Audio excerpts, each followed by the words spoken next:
বাজান গো আমার হৃদয়ের কান পেতে কথাগুলো শুনে যান, যে কথা বলতে চাচ্ছিলাম। বাবু করে যুবক ফিরাউন এলাকায় কোনো কাজকর্ম পাইল না, বাল্যকালের বন্ধু হামানকে নিয়ে মিশরে চলে গেল। মিশরে যাওয়ার পর সর্বপ্রথম হলো তরমুজের ক্ষেতের লেবার। এরপরে সরকারি গোরস্থানের দারোয়ান হওয়ার জন্য বাদশা ঘোষণা করেছে সরকারি গোরস্থানের দারোয়ান নিয়োগ দেওয়া হবে। ইন্টারভিউ চলতেছে, ওই লাইনের মধ্যে কাবুস নামের ফিরাউন দাঁড়ায় গেছে। বাদশার সামনে যখন চলে গেছে, দেখে বলে, বাদশা আপনার চাইতে ভালো মানুষ আমি জীবনে কোনোদিন দেখি নাই, আপনার অনেক প্রশংসা শুনেছি, আজকে সচক্ষে দেখার পরে দিলটা ভরে গেল। তেল মারা মনে বোঝেন, তেলের ওপর পুরো পৃথিবী চলে। কথা কয় যা প্রশংসা করতেছে, আপনার চাইতে ভালো মানুষ নাই, আপনি খুব ভালো মানুষ, এতদিন আপনার অনেক প্রশংসা করেছি, আজকে সচক্ষে দেখা চোখে শীতল হয়ে গেল। কি মানুষ আপনি একটা।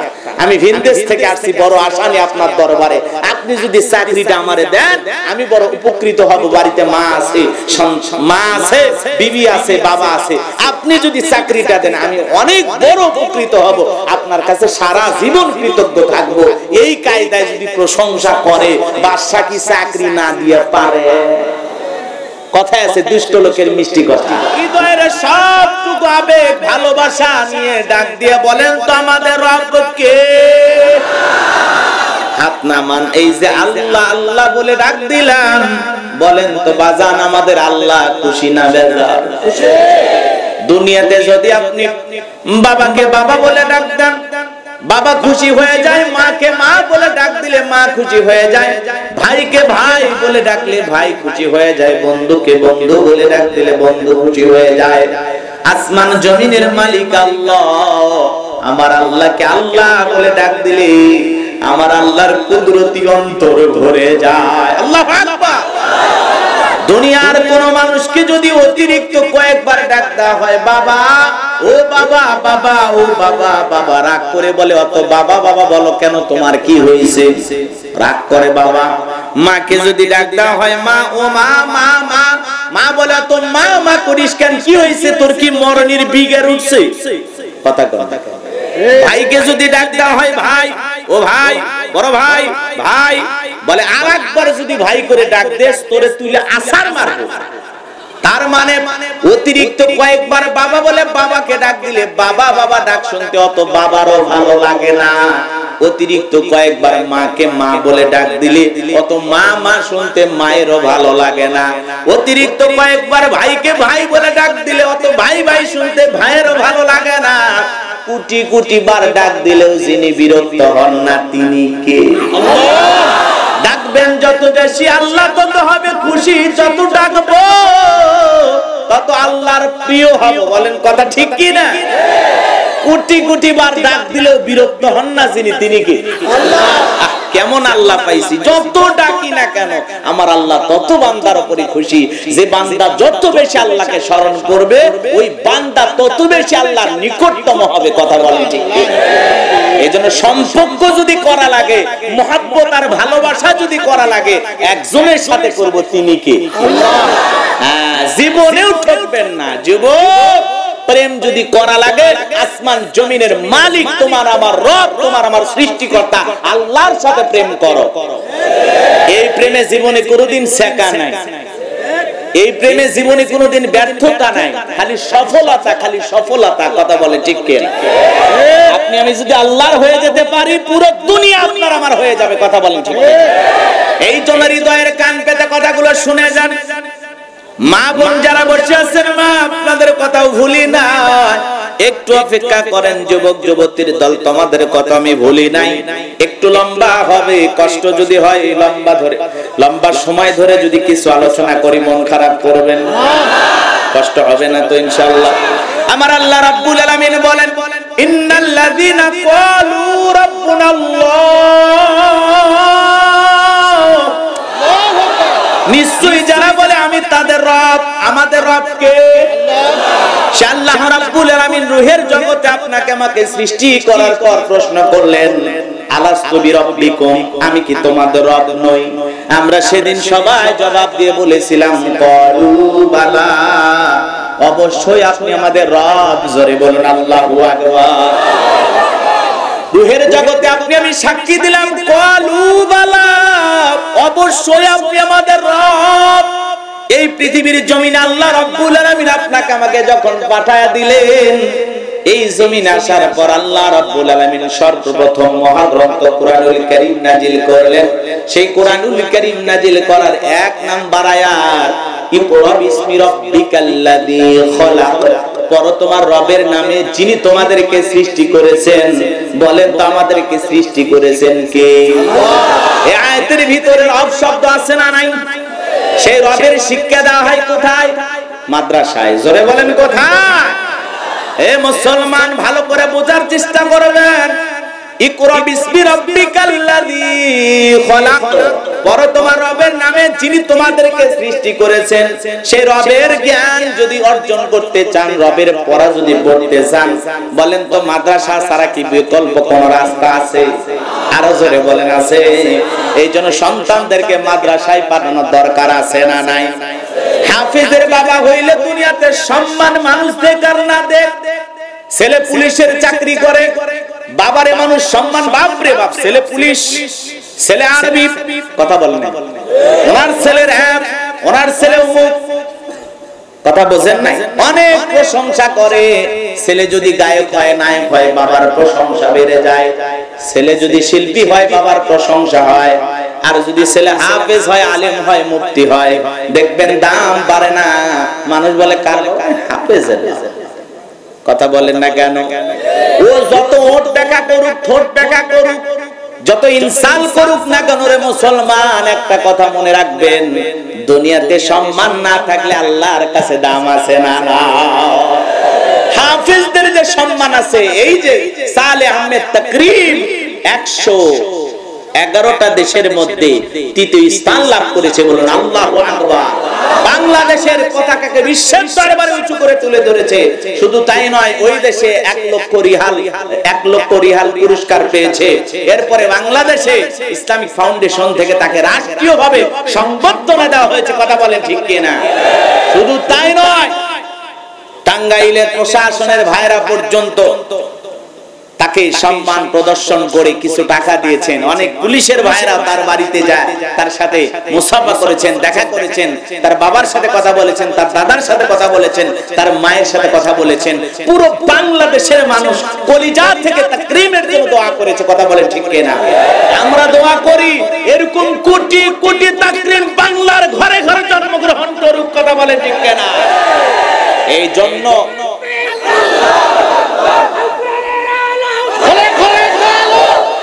জন্য এই বাংলার উর্বর ভূমিতে ইসলামকে কেউ বিদায় করতে পারবে না। কথা বলেন ঠিক কিনা?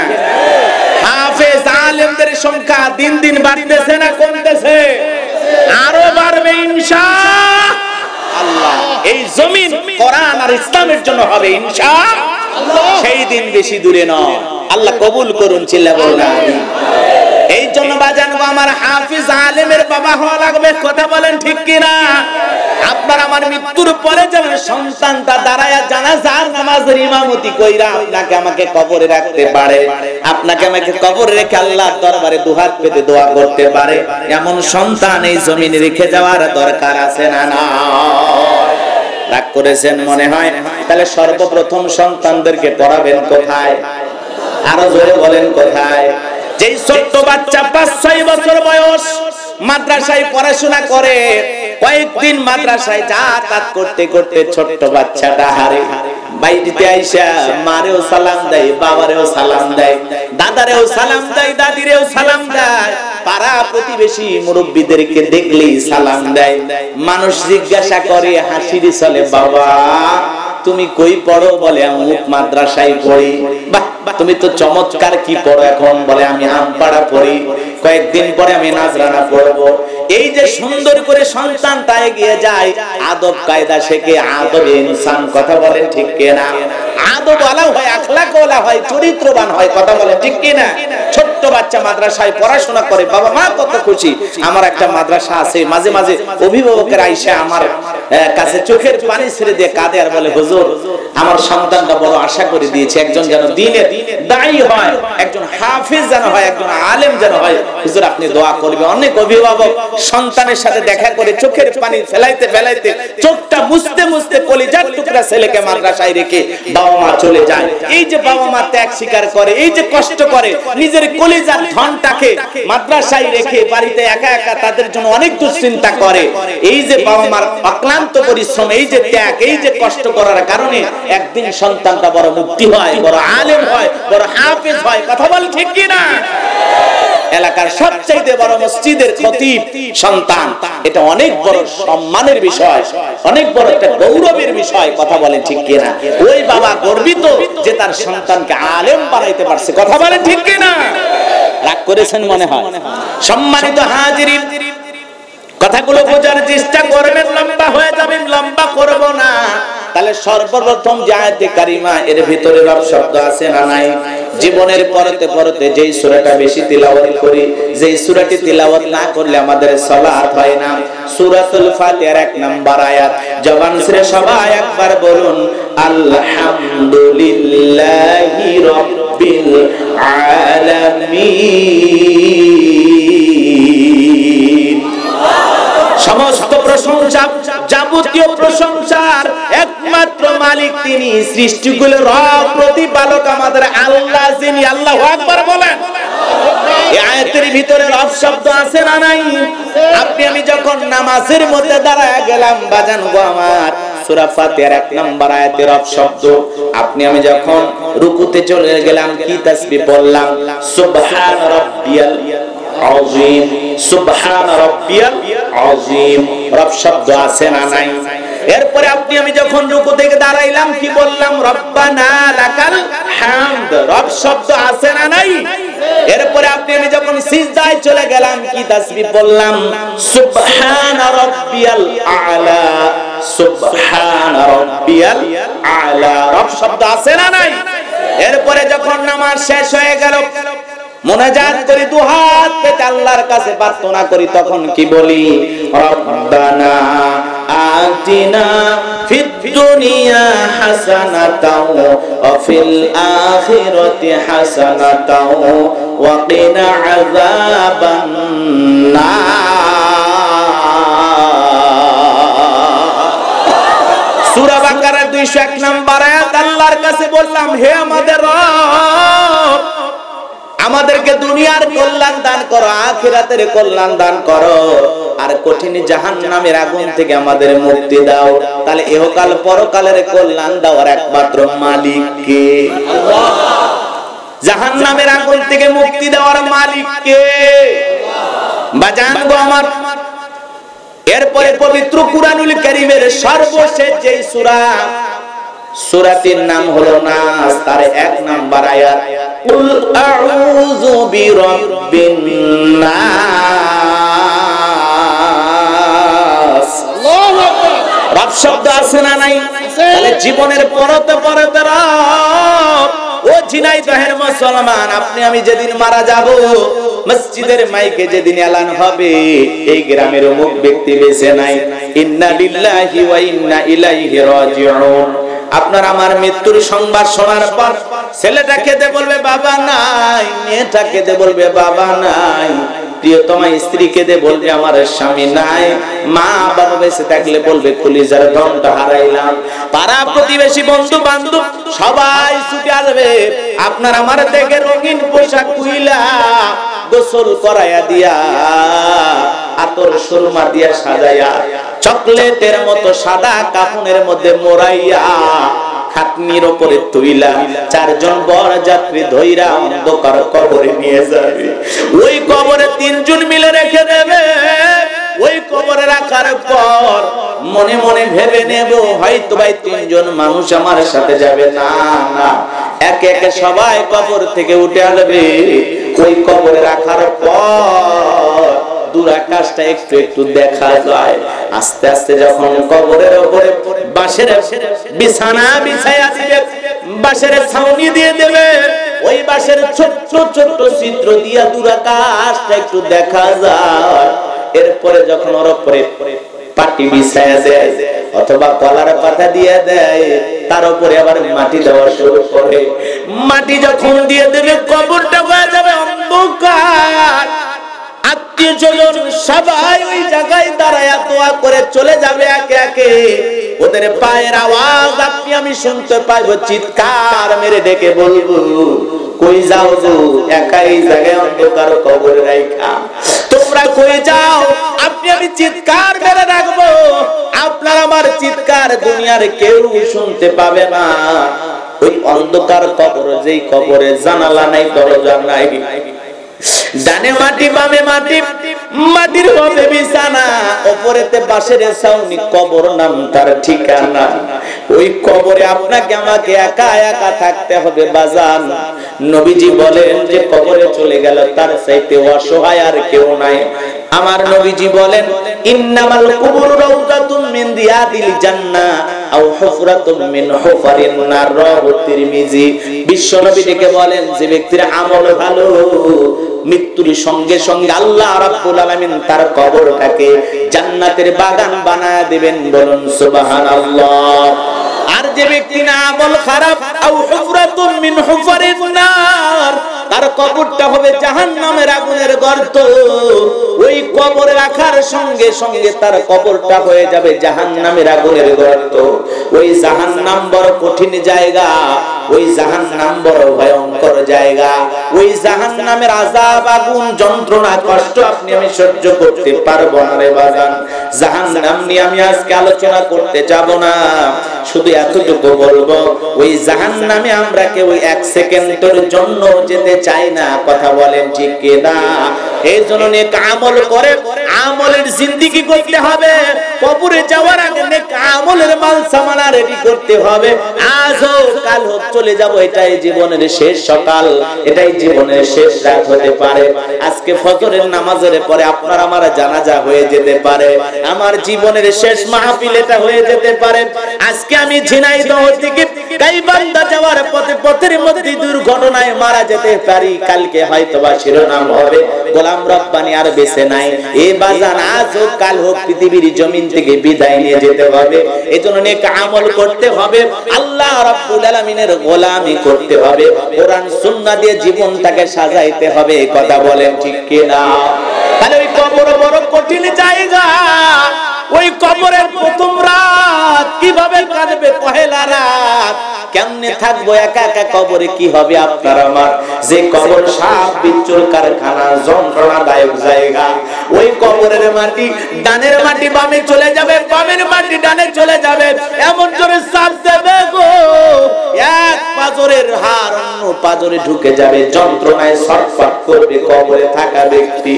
এ বাজান এমন এক ফেরেশতা আছে, হাতুড়ি দিয়ে আঘাত করবে, মাথা চূর্ণ বিচূর্ণ হয়ে যাবে, বিষাক্ত সাপ সবল মারবে, পা থেকে মাথা পর্যন্ত বিষের যন্ত্রণায় দেহটা ছটফট করবে। আমরা চাই না এমন যন্ত্রণা, আমরা চাই না এমন আযাব। আল্লাহ যেন আমাদের সকলকে কবরের ফিতনা থেকে মুক্তি দেন, জোরে কোন আমিন। ওই কবরে রাখার পর এক নাম্বার প্রশ্ন আপনাকে আমাকে করা হবে, মার রব্বুকা, তোমার রব কে? কথা বোঝেন নাই মনে হয়। রূহের জগতে বলেছেন ক্বালু বালা, আপনি আমাদের রব, সাক্ষী দিয়েছিলাম। ওই কবরে যাওয়ার পর এক নাম্বার প্রশ্ন করা হবে, মার রব্বুকা, তোমার রব কে? দুনিয়াতে যারা রবের গোলামি করেছে, এক আল্লাহর ইবাদত করেছে, আল্লাহ রাব্বুল আলামিনের বিধান মোতাবেক চলেছে, কোরআন সুন্নাহ মোতাবেক জীবনটাকে সাজাইছে, নেক আমল করে আমলকারী বান্দা হয়েছে, ওই ব্যক্তি তখন বলতে পারবে রব্বি আল্লাহ, রব্বি আল্লাহ, আমার রব আমার আল্লাহ।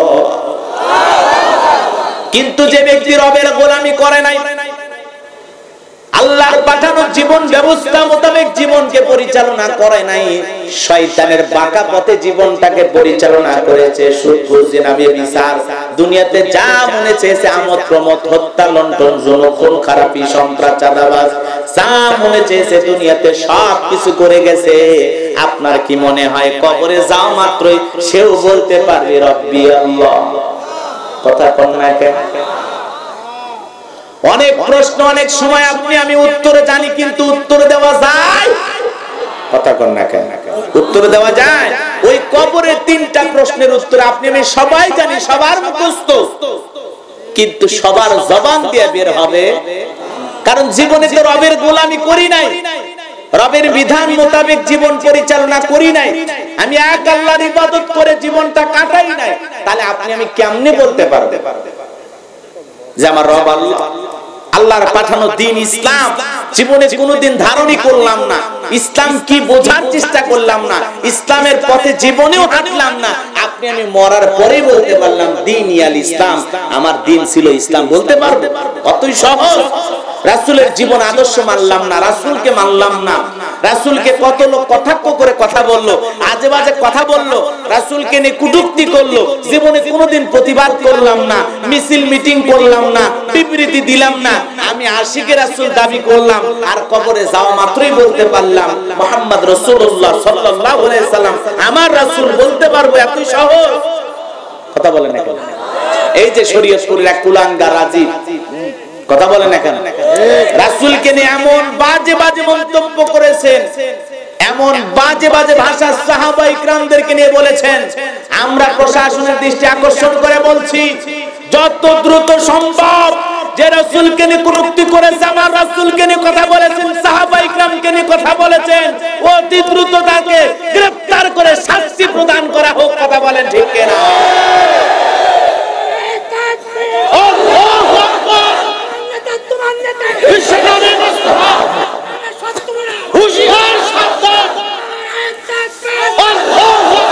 আমরা নবীর উম্মত, আমরা আখিরি নবীর আখির উম্মত। আমার নবীকে নিয়ে যদি কেউ কটূক্তি করে, বাজে মন্তব্য করে, অশ্লীল ভাষায় গালিগালাজ করে, উম্মতি মুহাম্মাদি আমরা জীবিত থাকতে ওই নাস্তিক বেঈমানদেরকে ছাড় দেয়া হবে না। কথা বলেন ঠিক কিনা? রাসূলের অপমানে যদি না কাঁদে তোর মন, মুসলিম নয় তুমি, মুনাফিক, নবীজির দুশমন। কথা বলেন ঠিক কিনা? এই জন্য আমরা মুসলমান, রাসূলের অপমান আমরা কখনো সহ্য করতে পারি? জোরে বলেন পারি?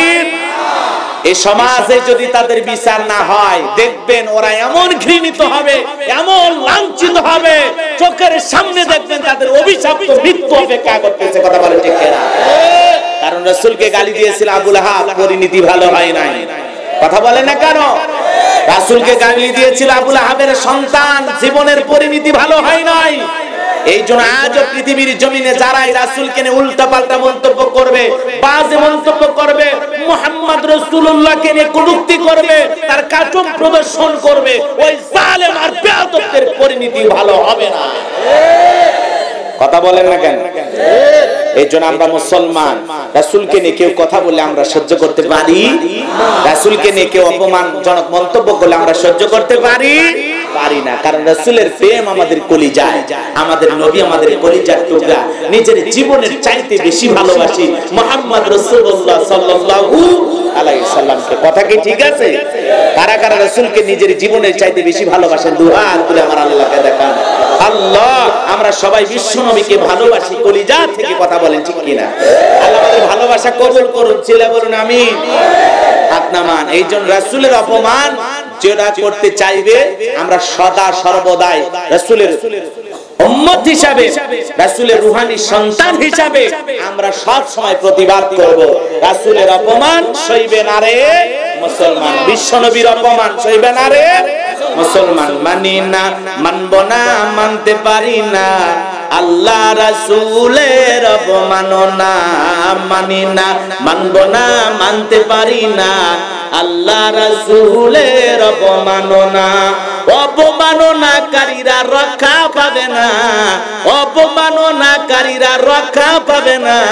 মানি না, মানব না, মানতে পারি না আল্লাহ রাসূলের, মানি না, মানব না, মানতে পারি না আল্লাহ রাসূলের। বিশ্ব নবীর উম্মতেরা নাও হাতে শমশির, খতম করো আবু জেহেলের নাতিপুতি সাগরিদ।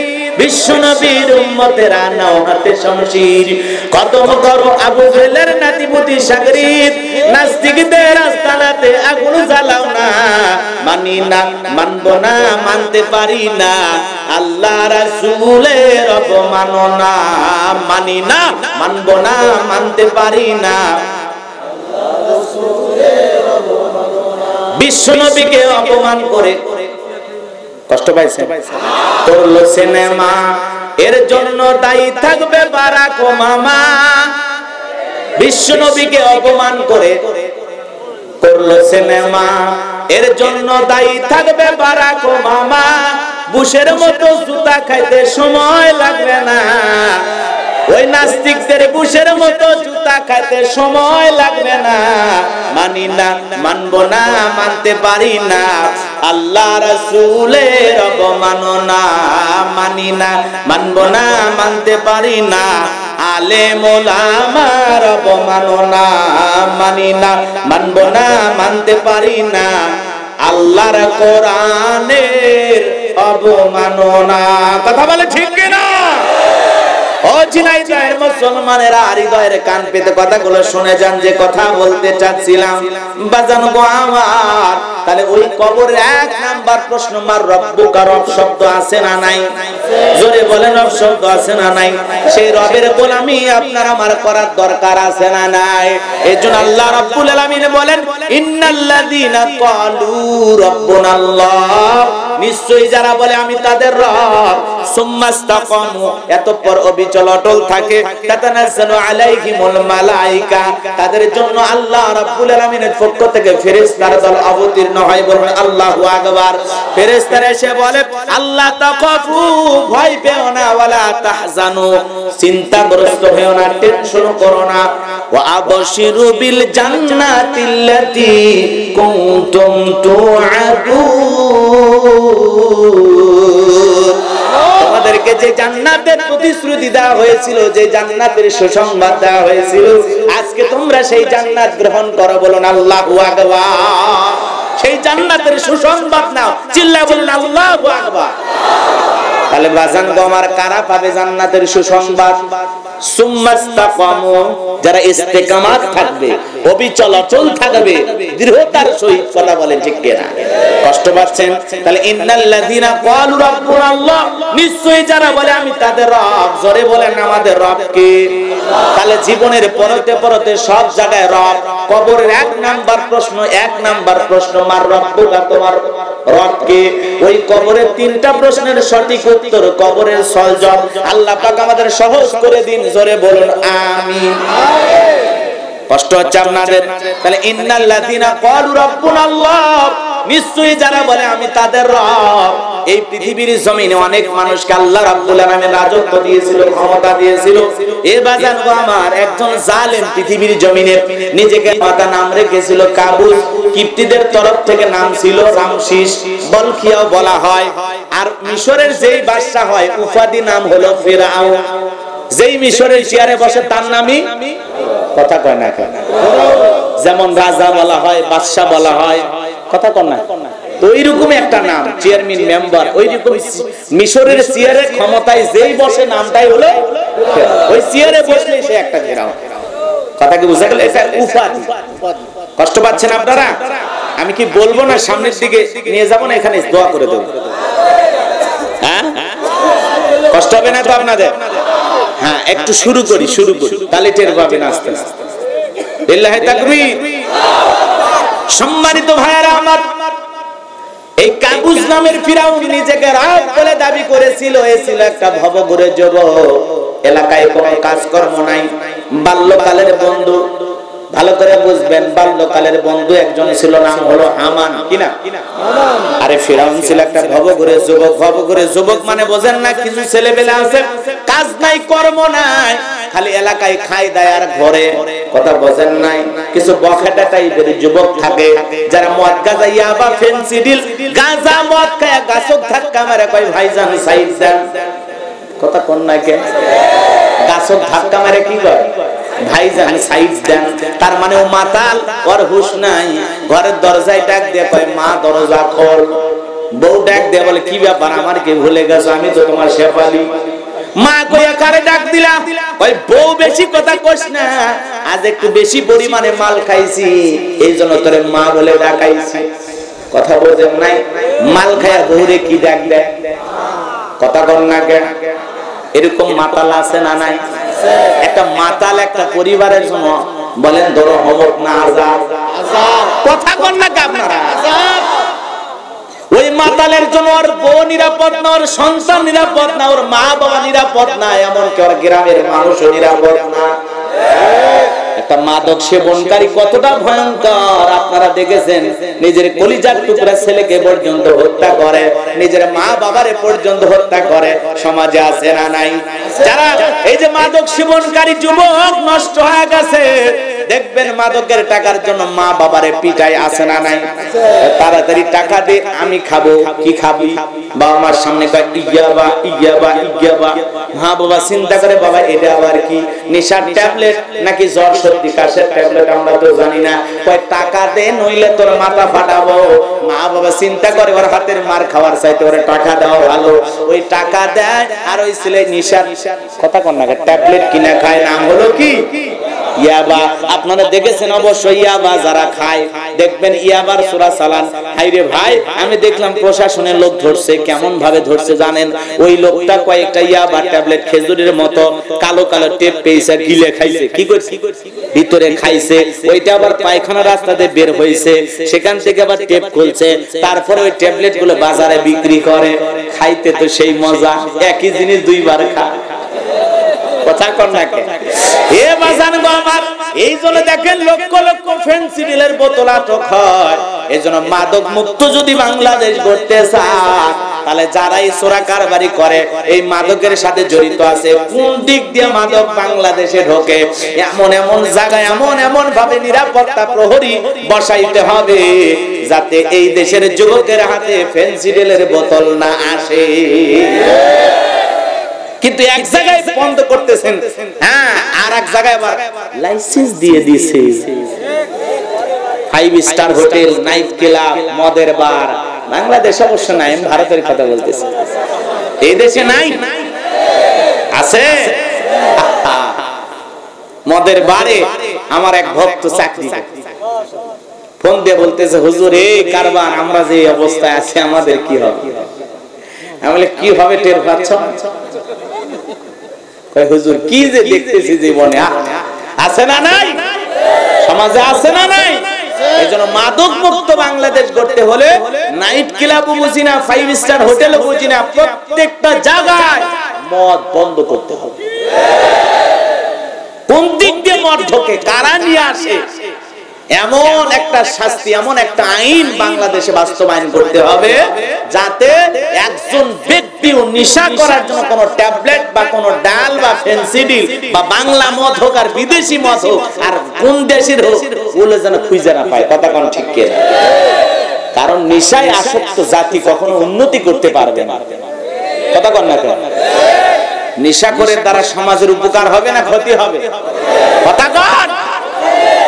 বাজান গো আমার হৃদয়ের কান পেতে কথাগুলো শুনে যান, যে কথা বলতে চাচ্ছিলাম।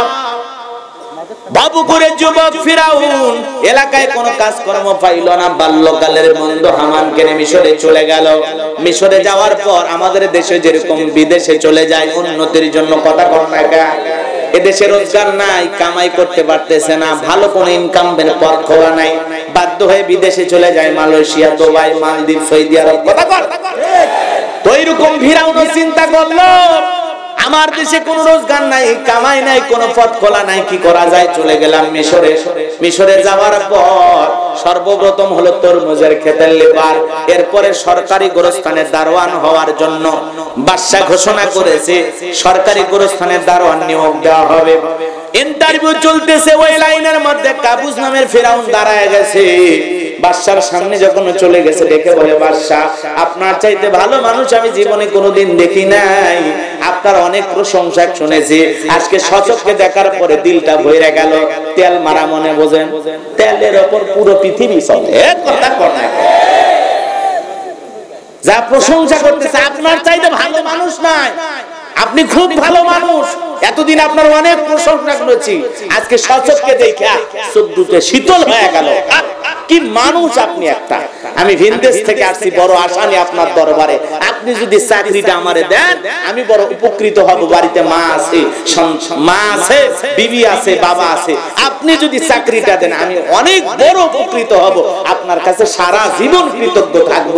এই কায়দায় যদি প্রশংসা করে, বাদশা কি চাকরি না দিয়ে পারে? কথায় আছে দুষ্ট লোকের মিষ্টি কথা, দুষ্ট লোকের মিষ্টি কথা। এই জন্য তেলের উপর ভাই পুরো পৃথিবী চলতেছে। হঠাৎ করে একজনকে দেখা, আই রে ভাই আপনার চেহারা শাকিব খানের মতো। লোকটা সে খুশি। এখন অবশ্য শাকিব খান বললে অনেকে বেজার হতে পারে, কথা কর না কে, রাগ করতেছে।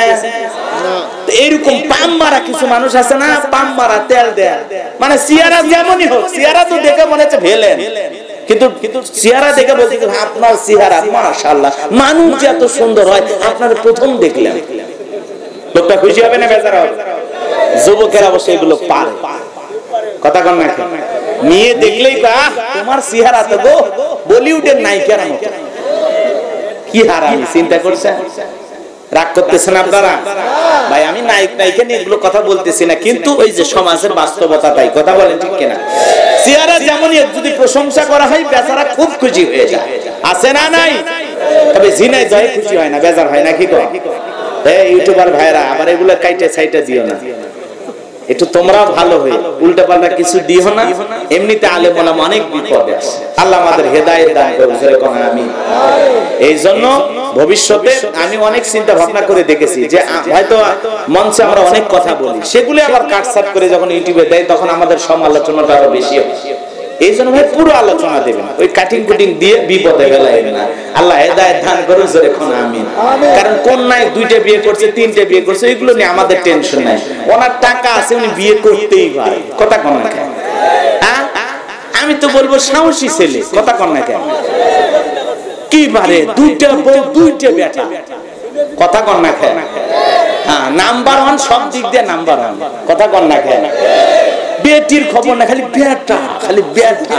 আরো যে কটা হবে আল্লাহ ভালো জানে। তো ওর বউ যদি বেশি হয়, ওনার বউ যদি বেশি হয়, আমাদের সমস্যা কি? কথা কন না কেন? হ্যাঁ, 4টে বিয়ে। সিনেমার যারা ভিলেন বিশেষ সদাগর, সে বলতেছে আমরা তো মুসলমান, আমাদের তো 4টে বিয়ে করা জায়েজ আছে। সাকিব তো অলরেডি 2টা করেছে, সমস্যা কি? ও যদি করে, বাহ কি সুন্দর মাসলা মাসাইল ওনাদের মুখ থেকে বের হচ্ছে। হ্যাঁ, যে জায়েজ আছে 4টে করতেই পারে, কথা কন না কেন? দীপজগ পর্যন্ত বলতেছে যে 4টা বিয়ে করতে সমস্যা কি আছে, আমাদের তো জায়েজ আছে, সমস্যা নাই। কয় বউগুলো নিয়ে যদি থাকতে পারে বাংলাদেশে থাক, না হলে বিদেশ চলে যায়, কথা কন না কেন? এক একজন এক এক মত। তার মানে কি সিনেমা পাড়ায় যারা অভিনয় করে তারাও কোরআন হাদিস সম্পর্কে কিছু না কিছু জানে, কথা কন ঠিক কিনা? মানুক আর না মানুক, আমল করুক আর না করুক, ওরাও বিপদে পড়লে বলে যে ইসলামে এইটা জায়েজ আছে, কথা কন না কেন? 2টা বিয়ে ইসলামে জায়েজ আছে, 4টা পর্যন্ত বউ রাখতে পারবে, তাহলে দেখেন যারা ভেলেন তারাও পর্যন্ত জানে, কথা কন না কেন? এই জন্য যে কোটি কোটি টাকা ইনকাম করে সে 4টে বিয়ে করতেই পারে, ওর যদি প্রয়োজন হয় রাখতেই পারে। আপনার আমার সমস্যা কি? এগুলো নিয়ে মাথা ব্যথা কইরা খামাকা নামাজ কাজা কইরেন না, কথা কন ঠিক কি না?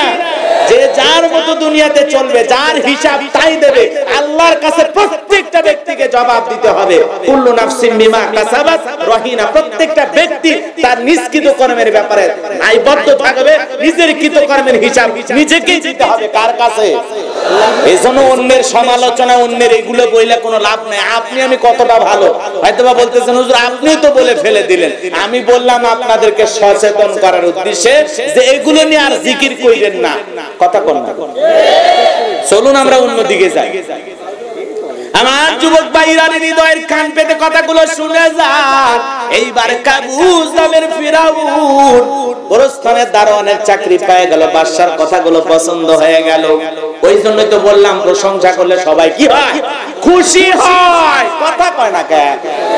কত ধরনের প্রশংসা আছে, আছে না? হ্যাঁ, সবই আপনারা বোঝেন, খুব ক্লিয়ার করে বলা লাগবে।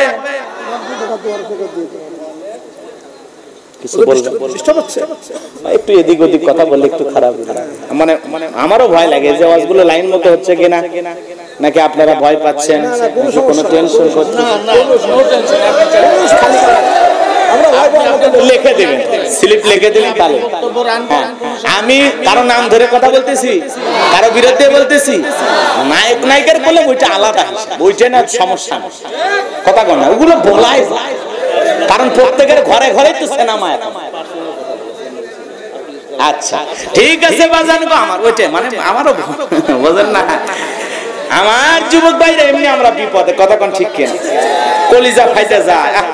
এই যে আমাদের প্রিয় ভাই আমির হামজা, কথা কোন না, একটা ছবি দেখলেন না কয়েকদিন ফেসবুকে ঘুরলো, ছবি দেখে চোখে পানি চলে আসে, কলিজার টুকরা, দুইটা মেয়ে আছে, স্ত্রী আছে, আজকে সব থাকার পরে দীর্ঘ কয়েকটি মাস ধরে, কথা বলেন না। আমরা দোয়া করি আল্লাহ পাক যেন আমাদের এই প্রিয় মুফাসসিরকে আবার কোরআনের ময়দানে ফিরিয়ে আনেন, জোরে বলেন আমিন। আমাদের প্রিয় ভাইকে যেন আল্লাহ পাক আবারও আমাদের মাঝে ফেরায় দেন, যত উলামা ইকরাম ভিতরে আছেন সবাইকে যেন আল্লাহ মুক্তির ফয়সালা করে দেন, চিল্লায়ে বলেন আমিন। একজন আলেম আর একজন আলেমের জন্য দোয়াই করবে, আর এই দোয়া করে যদি আমারও জেলে যাওয়া লাগে সমস্যা নাই, রাজি আছি, কথা কন না, ভয় পাওয়ার কোনো কারণ নাই। কারণ এদিক খেয়াল করেন, বাদশাহ হারুনুর রশিদ বাজারে গেছেন, একটা সুন্দর পাখি দরদাম বিক্রি করার জন্য দরদাম চলতেছে। বাদশাহ হারুনুর রশিদ বলতেছে এই পাখির কত দাম? ওই বিক্রেতা অনেক বেশি টাকা চাইলেন, বলে এত টাকা কেন চাইলেন? বলে কারণ আছে, এই একটা পাখি দিয়ে আপনি আরো শত শত পাখি ধরতে পারবেন, কারণ এই পাখির কণ্ঠের আওয়াজ এত ভালো, এত সুন্দর, এর যেই জায়গায় বেঁধে রাখবেন, ফাঁস পেতে রাখবেন, একটু চিকন সুরে সুন্দর সুরে সুরে ডাক দেয়, আর এর ডাকে আর আহ্বানে হাজার হাজার পাখি এসে এক জায়গায় হবে, সব পাখিগুলোকে আপনি খাঁচাই বন্দি করতে পারবেন। ভাত পাতার জন্য এই পাখিটারে বড় প্রয়োজন, এই জন্য দাম বেশি চাইলাম। বাদশাহ হারুনুর রশিদ সঙ্গে সঙ্গে বেশি দাম চাওয়া, ওই মূল্য হিসাবে তাকে টাকা দিয়ে সঙ্গে সঙ্গে পাখিটাকে ধরে জবাই করলেন। লোকটা জিজ্ঞাসা করলেন এত টাকা দিয়ে পাখিটা কেনার পর সাথে সাথে জবাই করলেন, কারণটা কি? বাদশাহ হারুনুর রশিদ বলে যেই পাখি তার সহজাতি ভাইয়ের সাথে এরকম তাকে বিপদে ফেলার জন্য সুরে আহ্বান করে ডাকে, তাকে ফাঁদে ফেলার জন্য আহ্বান করে, এমন পাখির জীবিত থাকার কোনো প্রয়োজন নাই, এমন গাদ্দারি করা যাবে না, কথা বলেন ঠিক কিনা? এই জন্য বাজার গো আমার, একজন হাফেজ আর একজন হাফেজের ভাই, একজন আলেম আর একজন আলেমের ভাই, একজন ইমাম আর একজন ইমামের ভাই, একজন খতিব আর একজন খতিবের ভাই, একজন মুয়াজ্জিম আর একজন মুয়াজ্জিমের ভাই, আলেম ওলামা সবাইকে ঐক্যবদ্ধ থাকতে হবে। যতদিন পর্যন্ত আমরা ঐক্যবদ্ধ না হতে পারবো ততদিন আস্তে আস্তে একে একে ধরে নেবে, আর মনে করবেন আমি ভালো আছি, কোন দিন যে তোমার পালি পড়বে সেই দিনটার ভাইবা, কথা বলেন ঠিক কিনা? এই জন্য গাদ্দার মার্কা মুসলমান হওয়া যাবে না, কথা বলেন ঠিক কিনা? প্রত্যেক মুসলমান ভাইয়ের বিপদে সাহায্য করতে না পারলেও কলিজা থেকে দোয়া করতে হবে। আমার যুবক ভাইরা রে, হৃদয়ের কান পেতে কথাগুলো শুনে যান, যে কথা বলতে চাচ্ছিলাম। এইবার কাবুস নামের ফিরাউন হয়ে গেল গোরস্থানের দারোয়ান, চিন্তা করলো এই জায়গায় থাকবো, বাদশা প্রতি মাসে একটা বেতন নির্দিষ্ট করে রেখেছে, সেই বেতন আমাকে দেবে, কিন্তু না, এই টাকা দিয়ে তো জীবনে উন্নতি করা যাবে না, আমাকে আরো উঁচুতে যেতে হবে। চিন্তা ভাবনা করে বলল শোনো, তোমরা যারা সরকারি গোরস্থানে লাশ দাফন করো, প্রতি লাশ প্রতি আমার একটা করে দিরহাম দেওয়া লাগবে, না হলে আমি লাশ দাফন করতে দেব না। এমন কথা যখন বলল, রাজ্যের মানুষ চিন্তা করলো একটা দিরহামের জন্য বাদশার দরবারে বিচার নিয়ে যাব, লাশ পয়সা গুলে শেষ হয়ে যাবে, অতএব একটা দিরহাম যদি পায় এই গোরস্থানে এই ছেলেটাই পায়। এই কথা চিন্তা করে মানুষ একটা করে দিরহাম দেওয়া শুরু করলো। এ বাজান গো আমার, আল্লাহ রাব্বুল আলামিনের খেলা বুঝা বড় যায়। ওই জামানায় আল্লাহ রাব্বুল আলামিন ডায়রিয়া আর কলেরা দিয়ে দিলেন। ডায়রিয়া কলেরা মহামারীর কারণে হাজার হাজার মানুষ মারা যায়, আর গোরস্থানের ভিতরে লাশ দাফন হয়, আর একটা করে দিরহাম পাইতে পাইতে এমন টাকা পাইলো, কয়েক মাসের ব্যবধানে এত মানুষ মারা গেল, আর এত টাকা ফিরাউনের কাছে জমা হয়ে গেল, ওই টাকা রাখার আর কোনো জায়গা নাই, বস্তায় বস্তা টাকা হয়ে গেল। বলেন তো বাজান, ওই টাকা কিসের টাকা? ঘুষের। কথা কম না কে? ঘুষ বোঝে? হাইরে হাইরে, একজনের ধরে বলছে কি আছে তোর কাছে, টাকা পয়সা কিছু নেই, কি আছে, খালি একটা সিগারেট আছে, ওইটাই দিয়ে। একটা সিগারেট হলে ঘুষ খায়, এরকম সমাজ অবশ্য বাংলাদেশে না ভারতে আছে। আছে কথা কন না কেন? একটা ছেলের চাকরির জন্য কত লক্ষ টাকা ঘুষ দেওয়া লাগে, যাদের মা বাবা আছে তারাই টের পাচ্ছে। কথা কন না কেন? 10 লাখ 12 লাখ 15 লাখ টাকা পর্যন্ত দেওয়া লাগে। কথা কন না কেন? আজ মুরব্বী বলতেছেন 25 লাখ টাকাও দেওয়া লাগে বাবা। সুবহানাল্লাহ না আলহামদুলিল্লাহ না নাউজুবিল্লাহ, কোনটাই না। আপনারা তো খুব চালাক, এই জন্য ঘুষ আছে না না। শোনো এই দেশটার গল্প করি, দেশটা মনে হয় স্বপ্নপুরী, শুধু খোর ঘুষখোর মদখোর জুয়াখোর হেতায় আছে ভুরি ভুরি, হেতায় আছে ভুরি ভুরি। এ দেশে অসৎ কামাই কেউ করে না, তবে ঘুষের টাকা পেলে কেউ তো ছাড়ে না। টেবিলের নিচ দিয়ে হাত বাড়িয়ে কালো টাকাটা নেই সারিয়ে, টেবিলের নিচ দিয়ে হাত বাড়িয়ে কালো টাকাটা নেই সারিয়ে। করছে ওরা বড় দেশের চুরি, করছে ওরা বড় দেশের চুরি। শোনো এই দেশটার গল্প করি, না চুরি নাই, চুরি আছে, চুরি দুর্নীতি আছে না নাই? এ বাঁচানো আমার লম্বা হয়ে যাবে, লম্বা করব না। খালি আমরা দেখি ওই মোবাইল চোরের খবর, আমরা দেখি মনে করেন ওই যে টাকা চোরের খবর দেখি, কিন্তু যারা কলমের খোঁচা দিয়ে কোটি কোটি টাকা দুর্নীতি করে, লুটপাট করে, চুরি করে, ওদের খবর আমরা দেখি না। কথা বলেন ঠিক কিনা? দেশের টাকা বিদেশে পাঠায়, ওদের খবর আমরা রাখি না। আমরা খবর রাখি গাইবান্দার সিদ্দিক সর। কথা কন না খে? এ মুসলমান আল্লাহর গোলাম, যেই চোর চুরি করে বলে আমার ভুল হয়েছে ক্ষমা করে দেন, ওই চোরের খবর আপনার কাছে আছে, আমার কাছে আছে। কিন্তু এই দেশের হাজার হাজার কোটি টাকা বিদেশে পাচার করেছে, এরকম চোর আছে না নাই? এদের খবর আমাদের কাছে নাই। কে সেই ভাগ্যবান? কে সেই দেশের রত্ন? কোথায় লুকিয়ে আছে? আমরা তাদের তালাশ করি না, আমরা তালাশ করি কলা চোর, মূলা চোর, মোবাইল চোর, শাড়ি চোর, ওড়না চোর, কাপলা চোর। কথা কন, এলা শেষা চোর, এলা চোরের খবর নিয়ে লাভ আছে? আসল চোর ধরা লাগবে। কথা কন না কে?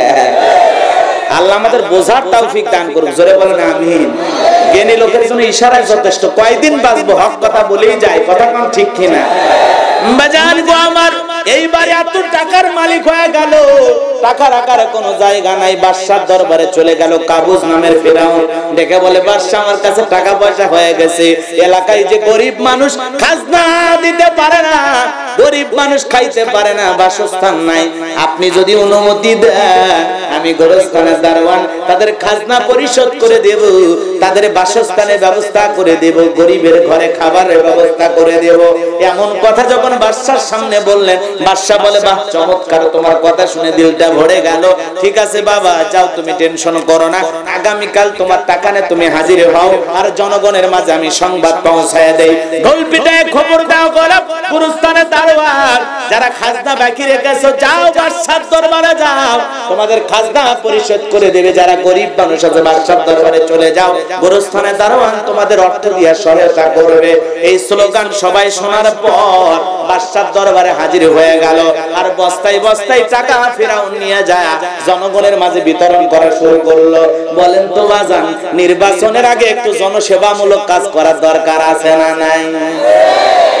জনগণের টাকা দিয়া জনগণকে বুঝাই টাকাগুলো ছিল কার? কথা কন না কে? আর দিচ্ছে কাকে? মাঝখানে আর কিছু আছে? তা আপনি কি মনে করেন 50,000 1 লাখ টাকা দিয়ে যায়, ওরা পায় কোথায়? ওই যে কালভার্ট, ব্রিজ, রাস্তাঘাট, ওখান থেকে কোটি কোটি টাকা আত্মসাৎ করে। কথা কন ঠিক কিনা? দাম করে বলে অমুক করছে 2 লাখ টাকা দিছে। আপনি মনে মনে ভাবলেন আহা বিরাট বড় আল্লাহর ওলি, বড় বড় ভাগ্যবান। আসলে 2 লাখ টাকা পাইলো কোথায়? সেই খবর কি আপনি আমি কখনো নিয়েছি? ওইটা সব আমাদের। কথা কন। আরে নির্বাচনের আগে যার ভ্যান সাইকেল কেনার টাকা নাই, নির্বাচনে পাশ করার পরে পালসার পাই কোথায়? জিবরাইল রাতের বেলা দিয়ে যায়। তাহলে পাইলো কোথায়? যারা ভাঙ্গা বাড়ি ছিল এখন শহরে বাড়ি করে জায়গা কিনে, পাইলো কই? এগুলো বোঝেন না, খুব ক্লিয়ার করে বলে আমি কি বিপদে পড়বো? অল্পতেই বলি বাজান গো, আমার যে কথা বলতে চাচ্ছিলাম, সৎ লোক দরকার। কি লোক? সৎ লোক দরকার, যারা আমানতের খিয়ানত করবে না, যারা মনে করবে জনগণের 10 বস্তা চাল জনগণকে দেয়া দরকার, জনগণের 10 লাখ টাকা জনগণকে দেয়া দরকার, কিন্তু যারা চিন্তা করবে 10 বস্তা চাল 5 বস্তা দেব, 5 বস্তা নিজে রেখে দেব, 10 লাখ টাকা 2 লাখ দেব, 8 লাখ মেরে দেব, এরকম চিন্তা ভাবনা যারা করে, ওদের দিয়া কোনোদিন সমাজের, দেশের, জাতির উন্নতি হবে না, হবে না। কথা বলেন ঠিক কিনা? আমার যুবক ভাইরা রে, নির্বাচনের আগে চেহারা সুরত দেখে মানুষের বোঝা যায় না, মাথায় টুপি, গায়ে লম্বা পাঞ্জাবি, কথা কন না গা? যারে দেখে তারাই সালাম দেয়। এমন কি এক নেতা সালাম দিতে দিতে খেজুর গাছকে পর্যন্ত সালাম দিয়েছে, পিছনে থাকে সামসা কর্মী, দেখে বলে নেতা এই খেজুর গাছকে পর্যন্ত সালাম দিলেন। নেতা দেখে বলে রে, তালে মনে করেছিলাম খেজুর গাছ ভোটা। কথা কন না কে? এমন তাল উঠে গেছে সালামের, সালামের মৌসুম শুরু হয়ে গেছে। আসসালামু আলাইকুম চাচা, ভালো আছেন? চাচি ডায়াবেটিস বেড়েছে না কমেছে? এমন কায়দায় খবর নাই, ওনার রক্তের আত্মীয়,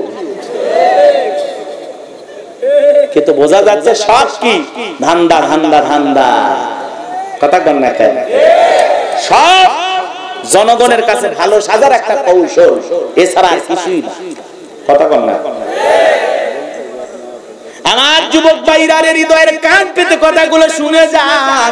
গোরস্তানের দারওয়ান কাবুস নামের ফিরাউন সবাইকে দিয়ে দিল বাজান গো আমার। এইবার সমস্ত জনগণ যায় আর বলে, হারে রাজ্যের বাদশা যদি ওই ব্যক্তি না হইয়া গোরস্তানের ছেলেটা হইতো, না জানি আমাদের কপাল খুলে যেত। এই জন্য আমরাও কিন্তু এরকম মাঝে মাঝে বোকা সাজে মনে হয় লোকটা ভালো, আসলে ভালো না কালো, আস্তে আস্তে টের পাওয়া যায়। কথা কোন ঠিক কিনা? এই জন্য বাজানো আমার যার পিছনে স্লোগান দেওয়া যাবে না। বল্টু ভাইয়ের চরিত্র ফুলের মতো পবিত্র, নামাজ পড়ায় ভক্ত, গাঁজা খায় 5 ভক্ত, গমছুরিতে ভাগা ভক্ত, শয়তানের 1 নাম্বার ভক্ত, হুজুরের জন্য খুবই শক্ত, সুচে খাই গরিবের রক্ত। আব্দুল কাদের দুলাভাই, দুলাভাই আছে যেখানে আমরা আছি সেখানে দুলাভাই গেছে কবরে, তোমরা কেন পড়ে? কথা বল না গা? ওই নির্বাচনের সময় 4 বিড়ি খায়া মাথা ঠিক থাকে না। কথা বল, এই 4 বিড়ির জন্য ঈমান বিক্রি করে দেয়। কথা বল না গা? 4 বিড়ি খায়া তার পিছনে স্লোগান দেন। কথা আছে, এরকম আছে আপনাদের এলাকায়? না, এলাকার লোক অবশ্য চা বিড়ি খায় না, আমি জানি। আপনারা মনে হয় কি খান? বিস্কুট, চা খান না? খান না? বলেন তো, আপনারাই বলেন, এই যে নির্বাচনের আগে যে আমরা নেতাদের থেকে এইগুলো খাই, জায়েজ না হারাম? হারাম, হারাম। এই জন্য একটা নেতার নির্বাচন করতে গিয়ে লক্ষ লক্ষ টাকা খরচ হয়। এই জন্য নির্বাচনে পাশ করার পর আগে ওই টাকা তোলার চিন্তা ভাবনা করে, বিদায় উন্নয়ন করতে পারে না। এই জন্য যদি আমি হিসাব নিকাশ করে বলি, এই দেশের আমরা যারা জনগণ আছি, আমরা যতদিন সৎ না হব, আমাদের ভাগ্যে সৎ নেতাও জুটবে না। এই জন্য জনগণ যতদিন 1 নাম্বার না হবো, আমাদের নেতাও ততদিন 1 নাম্বার পাওয়া যাবে না। কথা বলেন ঠিক কিনা? এই জন্য আগে নিজেদেরকে ভালো হতে হবে। কথা কন না? আমরা যতদিন ভালো না হব, ততদিন আমাদের অভিভাবকও ভালো জুটবে। আমি কি কারো বিরুদ্ধে বললাম না? আমাদের ভালো হতে হবে। আগে কাদের ভালো হওয়া লাগবে? আমাদের নিজে আগে ভালো হওয়া লাগবে, নিজে ভালো হওয়া লাগবে। আপনি যতদিন পর্যন্ত সংশোধন না হবেন, ততদিন পর্যন্ত আমাদের এরকম বিভ্রান্তির বেড়াজালে থাকতে হবে। কথা বলেন ঠিক কিনা? আল্লাহ হেদায়েত দান করুক, জোরে বলেন আমিন। এই জন্য কোন নেতা নির্বাচনের সময় প্রচার করতে আসলে খবরদার 200-500 টাকা ঘুষ খাবেন না, চা বিড়ি খাবেন না। মনে থাকবে তো ইনশাআল্লাহ? নিঃস্বার্থ ভাবে যাকে যোগ্য মনে হবে, ভালো মনে হবে, তাকে দেবেন আপনার সমর্থন। মনে থাকবে তো ইনশাআল্লাহ? মনে থাকবে তো ইনশাআল্লাহ? কিন্তু খবরদার কোন নেতার কাছ থেকে 1 টাকাও খাবেন না।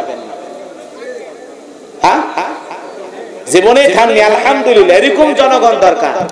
আমরা আমাদের নেতা নির্বাচিত করব নিজেদের মনের মতো, ইনশাআল্লাহ। আল্লাহ তৌফিক দান করুক, জোরে বলুন আমিন। তাহলে আমাদের ভালো হওয়ার দরকার আছে না নাই? আগে জনগণকে এক নাম্বার হওয়া লাগবে, মনে থাকবে তো ইনশাআল্লাহ। এ বাজান গো, আমার যে কথা বলতে চাচ্ছিলাম, এইবার কাবুস নামের ফিরাউনের কপাল খুলে গেল, এই দেশের মন্ত্রী মারা গেল, নির্বাচন শুরু হয়ে গেল। আগেই তো জনগণের মন কাইরে নিয়েছে, জনসেবামূলক কাজ করে, বোঝেন নাই কথা। এইবার এক চান্সে সমস্ত মানুষ সমর্থন দিয়া ওই কাবুস নামের ফিরাউনকে মন্ত্রী বানায় দিল। এইবার ভালো করে বোঝেন বাজান গো আমার, অল্প দিনের ব্যবধানে বার্ধক্যজনিত কারণে ওই দেশের বাদশা যিনি ছিল মারা গেল। এইবার ফিরাউন সমস্ত নেতা আর জনগণকে ডেকে বলে, আপনারাই বলেন রাজ্যের বাদশা হবে কে? বাদশা ছাড়া তো আর দেশ চলবে না। আপনারা সবাই বলেন আপনারা কাকে বাদশা হিসেবে নির্বাচিত করতে চান? সমস্ত জনগণ, পাতি নেতা, সাথী নেতা সবাই এক ডাকে স্লোগান দিয়া বলে, আপনার চাইতে ভালো মানুষ এই জমিন আর কেউ নাই, আপনি আমাদের বাদশা হয়ে যান, আর যারে তারে আপনি মন্ত্রী বানান, আমাদের কোনো আপত্তি নাই। এইবারে জনগণের সমর্থন নিয়ে মিশরের বাদশা হয়ে গেল কাবুস নামের গোরস্থানের দারওয়ান ফিরাউন। মিশরের বাদশা হওয়ার পর বন্ধু হামানকে ডেকে বলে, দেখো হামান, আয় আয়, তুই হবি আমার মন্ত্রী আর আমি হব এই রাজ্যের বাদশা, দুইজনে মিলে সুন্দর করে দেশ পরিচালনা করব। বাজান গো আমার, এইবার ক্ষমতার চেয়ারে বসার পর অল্প কয়েকদিন ধরে চেয়ারে বসার পর রাতের বেলায় ঘুমাইতে গেলে উল্টা পাল্টা স্বপ্ন দেখে, ঘুম থেকে লাফায় লাফায় ওঠে। নেতা ক্ষমতা পাইছে ঠিকই, কিন্তু রাতের ঘুম হারাম হয়ে গেছে। কথা কন না, রাতের ঘুম হারাম হয়ে গেছে। এ বাজান গো আমার, তার দরবারে জ্যোতিষী ছিল 400 জ্যোতিষী গণক। এদেরকে ডাক দিল, এদের লিডারের নাম ছিল দবিরা, বয়স হলো 320 বছর। দবিরাকে ডেকে বলে, দবিরা, কেন জানি রাতের বেলা উল্টা পাল্টা স্বপ্ন দেখে ঘুম থেকে লাফায় লাফায় উঠি, তাড়াতাড়ি করে দেখো আমার ভাগ্য গবেষণা করে আমার ভবিষ্যৎ জীবনে কি আছে।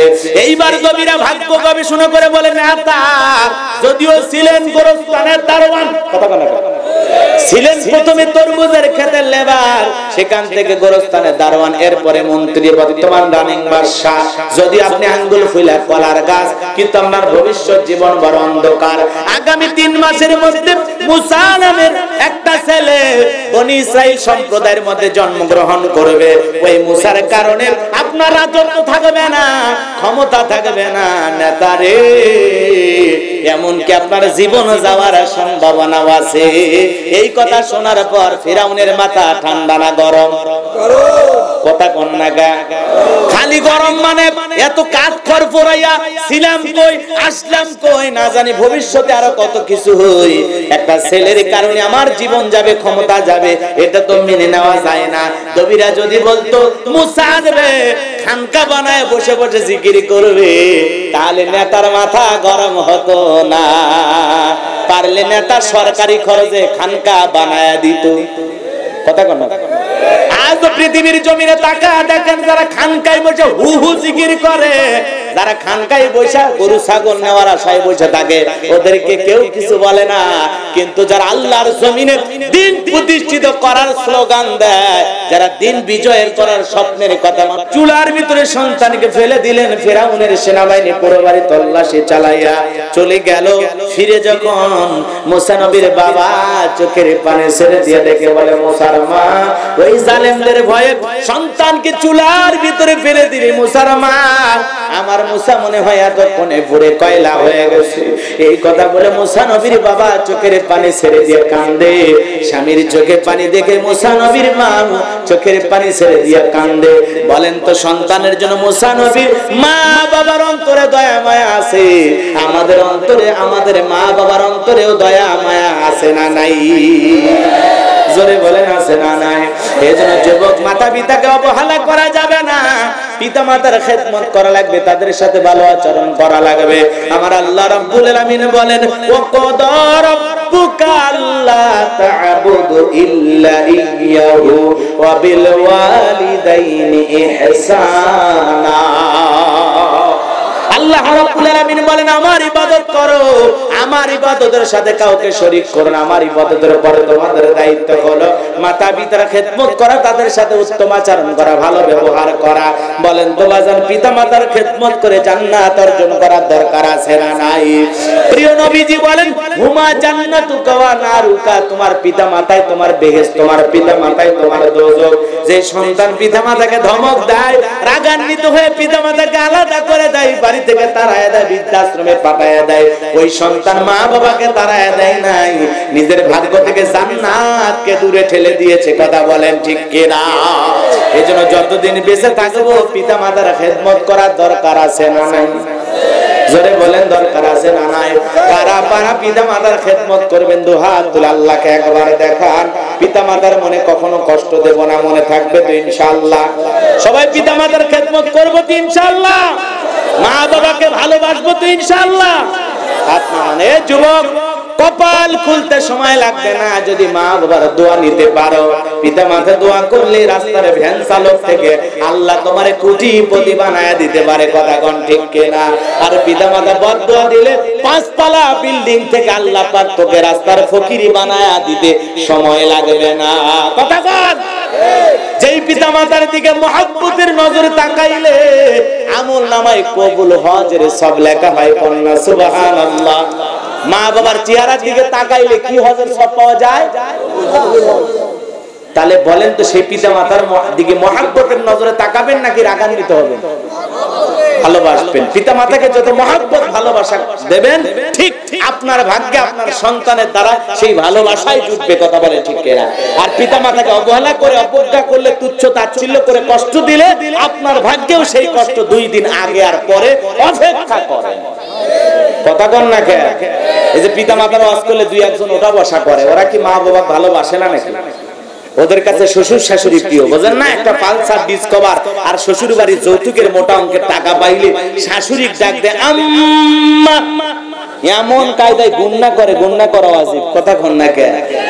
শ্বশুরের ডাক করে আব্বা কেমন আছেন, আব্বা কোথায় যাচ্ছেন, এমন কায়দা আব্বা আব্বা করে ডাক দেয়। শ্বশুর কয় ছোটবেলায় মাদ্রাসায় পড়েছে, কলকলার সব হরফ মুখস্থ। শ্বশুর শাশুড়ি যৌতুকের বিনিময়ে হয়ে যায় আব্বা আম্মা, আর মা বাবা হয় বুড়া বুড়ি। তোর কপালত লাত্তি আর গুড়ি, মরার পরে ফেরেশতারা বাইরে পূজা করবে ঘুরি। অপেক্ষা কর, অপেক্ষা কর। এই জন্য পিতা মাতাকে সম্মান আর শ্রদ্ধার ভক্তি করো, পিতা মাতাকে সম্মান করো, অবহেলা করো না। আল্লাহ বোঝার তৌফিক দান করুন, জোরে কোন আমিন। কারণ মা বাবা যে কষ্ট করে তোমারে আমারে লালন পালন করেছে, এমন কষ্ট নিঃস্বার্থভাবে দুনিয়ার আর কেউ করবে না। বিবিও হাতের দিকে তাকায় থাকে, স্বামী আমার জন্য কি নিয়ে আসলো। শ্বশুর শাশুড়ি হাতের দিকে তাকায় থাকে, জামাই কিনে আসলো। শালি শালা সব তাকায় থাকে, দুলা ভাই কি নিয়ে আসলো। একজন দরদি আছে, একজন মা বাবা আছে যারা কোনোদিন সন্তানের হাতের দিকে তাকায় না, মুখের দিকে তাকায় আর পেটের দিকে তাকায়। সন্তান চেহারা যেমনই ভালো হোক তাও তাকায় বলে বাবা এই কেন জানি দিন দিন তুমি শুকায়া যাচ্ছ, তুমি কি ভালো মতো খাও না। আহারে সন্তান বলে মা আগে ছিলাম আমার ওজন 70 কেজি, এখন 75 কেজি, 5 কেজি ওজন বাইরে গেছে, তারপরেও তুমি বলো আমি শুকায়া গেছে। মা বলে না বাবা এমন করে বলতে নাই, কই আমি তো দেখতেছি তুমি আগের চাইতে আরো খারাপ হয়ে গেছে। কথা কোন? বলেন তো মুসলমান মাঝে মাঝে স্ত্রীকে বিনোদন দেওয়ার জন্য এখানে সেখানে ঘুরতে নিয়ে যাওয়ার দরকার আছে না নাই? বিবিকে ভালোবাসা দিতে, হালাল বিনোদন করতে কোনো আপত্তি নাই। পর্দা করে বিবিকে নিয়ে কক্সবাজার যেতে পারবেন, পর্দা করে বিবিকে নিয়ে যে কোনো জায়গা বিনোদন পার্কে যাইতে পারবেন, বিবিকে নিয়ে ভালো কোনো জায়গা ঘুরাইয়া প্রদর্শন করায় নিয়ে আসতে পারবেন, কোনো সমস্যা নাই। কিন্তু পর্দা করে না পর্দা ছাড়া। এখন বিউটি পার্লারের সাজ দিয়ে রং ঢং কইরা চোখে দেয় মাস্কারা, যুবকের কাম সারা একেবারে সেই কায়দায় সাইজা গুইজা মহিলা মা বোনেরা আছে, ওনাদের জন্য স্পেশাল কিছু বলা দরকার। কতক্ষণ দরকার আছে না নাই? এই জন্য মা বোনদেরকে উদ্দেশ্য করে কিছু কথা আমি বলবো। ঘটনাটা একটু সামনের দিকে নিয়ে যায়, কষ্ট হবে আপনাদের। মহিলাদের পর্দায় থাকলে দাম কমে না বাড়ে?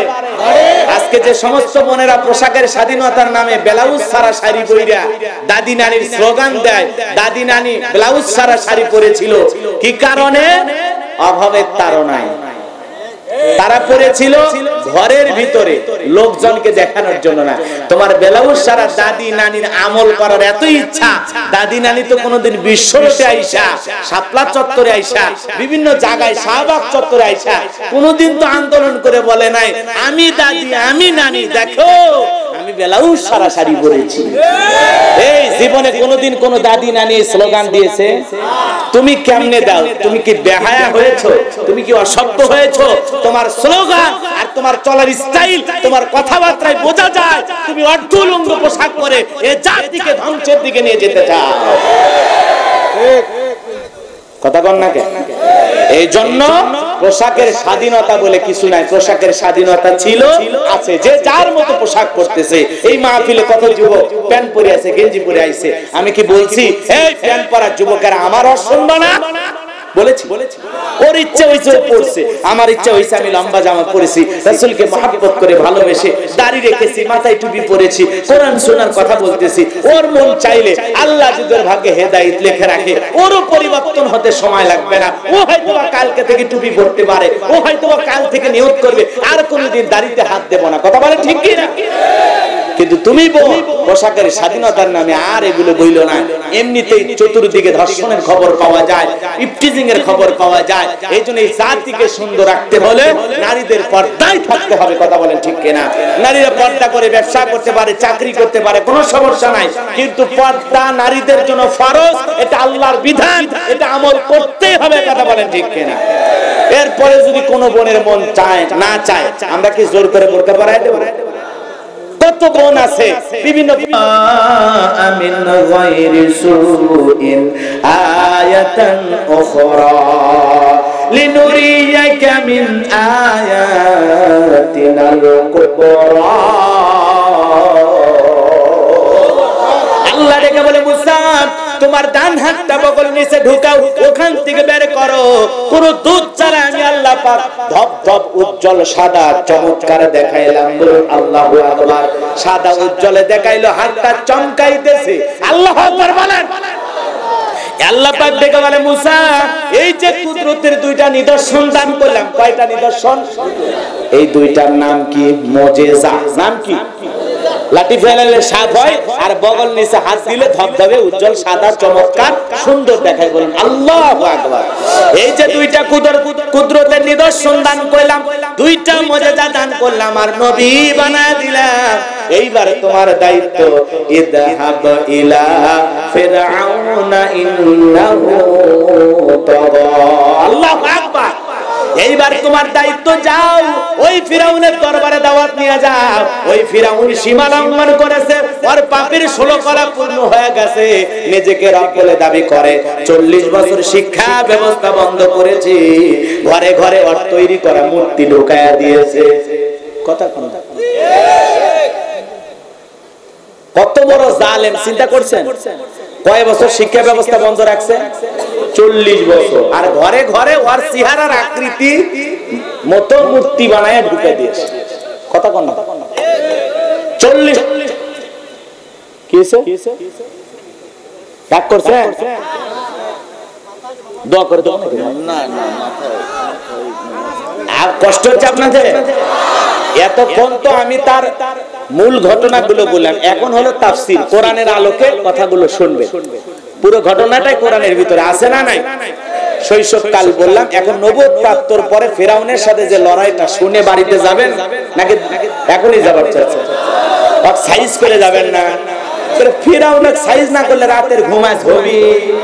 কারা কারা শেষ পর্যন্ত 2 হাত তুলে দেখান। লিল্লাহি তাকবীর। হাত নামান, হাত নামান। ডাক করতেছে বাজান গো, আমার হৃদয়ের কান পেতে কথাগুলো শুনে যান। আল্লাহ অর্ডার দিল, মুসা যাও ফিরাউনের দরবারে দিনের দাওয়াত নিয়ে যাও। ফিরাউনের কত কাফের জালেমের কাছে দাওয়াত দেওয়ার কথা বলতেছেন কে? আল্লাহ। কে? এই দুনিয়াতে যত বড় জালেম হোক, কাফের হোক, বেঈমান হোক, তার দাওয়াত দেওয়ার অধিকার আপনার আমার আছে না নাই? জোরে বলেন আছে না নাই?